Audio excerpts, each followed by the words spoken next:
ஸ்ரீ சங்கரா TV நேயர்களுக்கு நமஸ்காரம். இந்த இனிய காலை பொழுதிலே உங்கள் அனைவரையும் சுபதினம் நிகழ்ச்சியில் சந்திப்பதில் மிக்க மகிழ்ச்சி.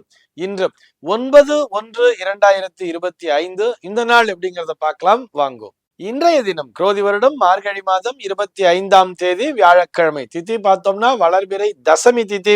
மதியம் 12:22 வரைக்கும் இருக்கு. அதனை தொடர்ந்து வளர்பிறை ஏகாதசி திதியானது வந்து விடுகிறது. இன்னைக்கு நட்சத்திரம் பார்த்தோம்னா பரணி நட்சத்திரம் மதியம் 3:05 வரைக்கும் இருக்கு. அதனை தொடர்ந்து கிருத்திகை நட்சத்திரம் என்பது வந்து விடுகிறது மதியம் 3:05 வரை.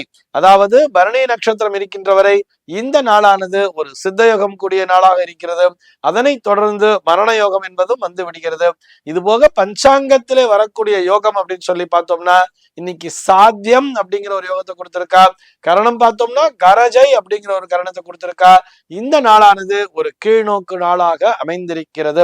இன்னைக்கு என்ன ஸ்பெஷல் அப்படின்னு சொல்லி பார்த்தோம்னா இன்றைய தினம் பஞ்சாங்கத்திலே சாக்ஷூஷ மன்வாதி அப்படிங்கிறத கொடுத்திருக்கா.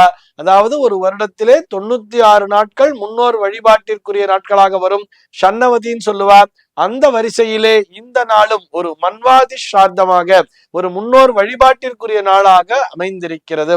இது போக இன்றைய தினம் பஞ்சாங்கத்திலே கிருத்திகை விரதம் அப்படிங்கிறத கொடுத்திருக்கா. இது எல்லாவற்றையும் விட நாளைய தினம் அதிகாலை அந்த வைகுண்ட ஏகாதசி சொர்க்கவாசல் என்பது திறக்கப்படும். ஆக நாம் அனைவருமே அந்த சொர்க்கவாசல் தரிசனத்தை எல்லோரும் தவறாமல் கண்டுகளிக்க வேண்டியது என்பதற்காக நினைவூட்டுகிறோம். சென்னையை பொறுத்தவரை இன்றைய தினத்தினுடைய சூரிய உதயம் என்பது காலை 6:37 சூரிய அஸ்தமனம் என்பது மாலை 5:54 சந்திர உதயம் என்பது மதியம் 1:45 சந்திர அஸ்தமனம் என்பது இரவு 2:51 சம்பவிக்கிறது. பிரம்ம முகூர்த்தம் பார்த்தோம்னா நாளைய தினம் அதிகாலை 4:56 முதல் காலை 6:37 வரையில் நீடித்திருக்கிறது. சென்னையை பொறுத்தவரை இன்றைய தினத்தினுடைய ராகு காலம் என்பது மதியம் 1:40 முதல் 3:05 வரையிலும், யமகண்டம் என்பது காலை 6:37 முதல் 8:02 வரையிலும், குளிகை காலம் என்பது பகல் 9:26 முதல் 10:51 வரையிலும் சம்பவிக்கிறது. தினாந்தம் பார்த்தோம்னா இன்றைய தினம் இரவு 1:51 கொடுத்திருக்கா. சூலம் பார்த்தோம்னா இன்றைக்கு தெற்கே சூலம் மதியம் 2:08 வரையில் அந்த சூல தோஷம் என்பது உண்டு.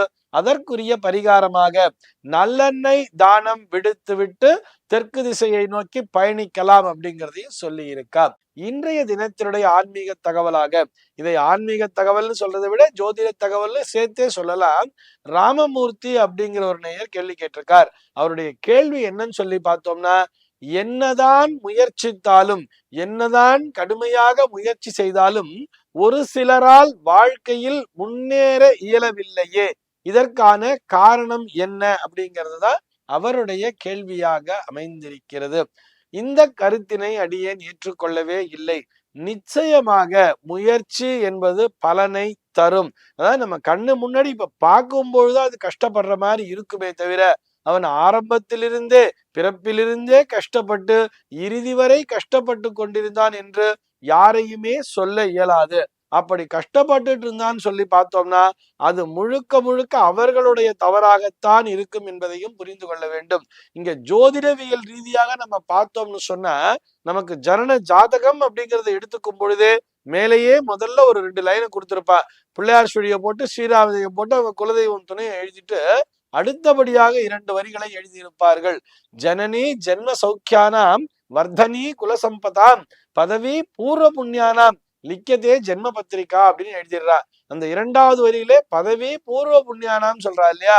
பதவின்னு சொன்னா நம்ம வகிக்கக்கூடிய பதவின்னு எடுத்துக்கிறத விட நம்ம வாழ்க்கையிலே அனுபவிக்கக்கூடிய விஷயங்கள் அப்படிங்கிறத எடுத்துக்கலாம். இது அத்தனையுமே பூர்வ புண்ணியத்தின் அடிப்படையில் தான் அமைகிறது அப்படிங்கிறது வலியுறுத்தி சொல்கிறது நம்முடைய சாஸ்திரமானது. போன ஜென்மத்துல பாவம் பண்ணமா புண்ணியம் பண்ணமான்னு தெரியலையே அப்படின்னு நம்ம அலசி ஆராய்வதை விட அடிப்படையான ஒரு விஷயத்தை சொல்கிறேன். மனிதனாக பிறவி எடுத்திருக்கிறோம் என்று சொன்னாலே சர்வ நிச்சயமாக நீங்கள் போன பிறவியிலே புண்ணியம்தான் செய்திருக்கிறீர்கள். அதிலே எந்த விதமான சந்தேகமும் இல்லை. இதற்கான ஆதாரம் என்னன்னு சொல்லி பார்த்தோம்னா நம்ம அடிக்கடி சொல்லிட்டே இருக்கோம். ஔவையார் சொன்ன ஒரு வார்த்தை தான், அரிது அரிது மானிடராய் பிறத்தல் அரிதுன்னு சொல்லியிருக்கா இல்லையா? ஆக கிடைத்தற்கரிய இந்த மானிட பிறவி என்பது நமக்கு கிடைத்திருக்கிறது என்று சொன்னால் நாம் நிச்சயமாக போன ஜென்மத்தில நிறைய புண்ணியம்தான் செஞ்சிருக்குமே தவிர பாவம் செய்திருக்கிறோம் என்று நினைக்கவே கூடாது.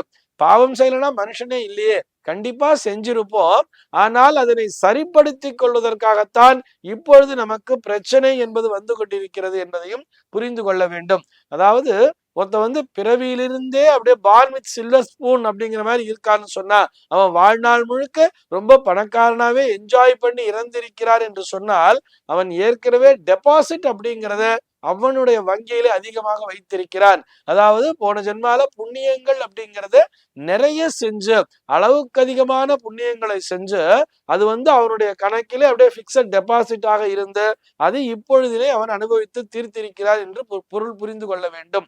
அதே மாதிரிதான் நம்ம போன ஜென்மத்துல கொஞ்சம் நிறைய, அதாவது புண்ணியத்தை விட பாவத்தை அதிகமா செஞ்சிருந்தோம்னா அங்க கடன் வாங்கி இருக்கிறோம் என்று பொருள். லோன் வாங்கி இருந்தா சும்மா விடுவாளா? அந்த லோனை திருப்பி கட்டணும் தானே. ஆக கடன் வாங்கி இருக்கும் பொழுது அந்த கடனை அனுபவித்துத்தானே தீர்க்க வேண்டும். ஆக அதனாலதான் நமக்கு கஷ்டம் வர்றதுங்கிறத புரிஞ்சுக்கணும். அந்த கஷ்டத்தினை இந்த கஷ்டத்திலிருந்து எப்படி தப்பிக்கிறதுன்னு பார்க்காம அதனை முழுமையாக அனுபவித்து தீர்த்து விட்டோமே ஆனால் கொஞ்ச நாளைக்குதான் இந்த கஷ்டங்கிறது இருக்க போறது. நம்ம சம்பாரிச்சு அந்த கடனை அடைச்சுக்கிட்டே இருக்கோம். அந்த லோன் அக்கௌண்ட்ங்கிறது முடிஞ்சிருச்சுன்னு சொன்னா அடுத்தபடியா நம்ம டெபாசிட் தானே பண்ண போறோம். அதன் மூலமாக நல்லா தானே இருக்க போறோம். இதனையும் புரிந்து கொள்ள வேண்டும். தொடர்ச்சியாக கஷ்டம்னு இருந்தா கூட அதிகபட்சமாக மேக்சிமமா பார்த்தோம்னா ஜோதிட சாஸ்திரத்தின்படியும் சரி, தர்ம சாஸ்திரத்தின்படியும் சரி, 30 வருடங்கள் என்பதுதான் கஷ்டமாக இருக்கும். அடுத்த 30 வருடங்கள் என்பது கண்டிப்பாக உங்களுக்கு நன்மையைத்தான் தரும். ஒரே டார்கெட்டை மட்டும் வச்சுண்டு நீங்க இந்த பக்கம் பாதி அந்த பக்கம் பாதிங்கிற மாதிரி இப்படி அப்படி ஆத்துல ஒரு கால் சேத்துல ஒரு கால் மாதிரி இப்படி அப்படியும் போயிட்டே இருந்தோம்னா நிச்சயமாக முன்னேற முடியாது. ஒரே ட்ராக் தான். நமக்கு இந்த தொழில கஷ்டம் இருந்தாலும் பரவாயில்ல, நமக்கு ஈடுபாட்டோட செய்யறோமா, நமக்கு நிறைய கிளைண்ட்ஸ் வந்துட்டு இருக்காங்களா. கிளைண்ட்ஸ் மீன்ஸ் இப்போ சாதாரணமா ஒரு டீ கடை வச்சுட்டு இருக்காருன்னு வச்சுப்போமே, நம்மை நோக்கி சார் காலங்காத்தால உங்க கடையில டீ சாப்பிட்டாதான் எனக்கு நிம்மதியா இருக்குன்னு ஒருத்தர் சொன்னான்னு சொன்னா அப்ப நம்ம அந்த தொழிலை சரியாகத்தான் செய்து கொண்டிருக்கிறோம் என்று பொருள். மனிதர்களினுடைய அன்பினை சம்பாதித்துக் கொள்ளுங்கள், நிச்சயமாக நல்லபடியாக இருப்பீர்கள். தொடர்ச்சியான கஷ்டம் என்பது 30 ஆண்டுகள் கழித்து நிச்சயமா இருக்காது, யாருக்குமே இருக்காது. அதாவது இதுக்கு ஒரு எக்ஸாம்பிளா எதை சொல்லலாம்னு சொன்னா கடிகாரத்தை தானே சொல்லணும். கடிகாரத்துல மேல இருக்கிற முள்ளு கீழே பார்த்து வருதுன்னு சொன்னா முதல் 30 நிமிடம் வரைக்கும் தான் கீழே பார்த்து வரும். அடுத்த 30 நிமிடத்திற்கு மேல் நோக்கித்தானே ஏற தொடங்குகிறது. அதே மாதிரிதான் எல்லோருடைய வாழ்க்கையிலுமே முதல் 30 வருஷம் கஷ்டமா இருந்தாலும் அடுத்த 30 வருடம் என்பது நிச்சயமாக அவர்களுக்கு வெற்றியைத்தான் தரும். சிந்தனை என்பது நல்லபடியாக இருக்க வேண்டும். பாசிட்டிவ் எனர்ஜிங்கிறத டெவலப் பண்ணிக்கோ, நிச்சயமாக வாழ்க்கையிலே வெற்றி பெறுவீர்கள். இந்த தகவலோடு இன்றைய தினம் நான் உங்களிடமிருந்து விடைபெற்றுக் கொள்கிறேன். மீண்டும் உங்கள் அனைவரையும் நாளைய தினம் ஒரு சுவாரஸ்யமான தகவலோடு சந்திக்கிறேன். எம்பெருமானினுடைய திருவருளினாலே இந்த நாள் உங்கள் அனைவருக்கும் சுப தினமாக அமைவதற்கு வாழ்த்துக்கள்.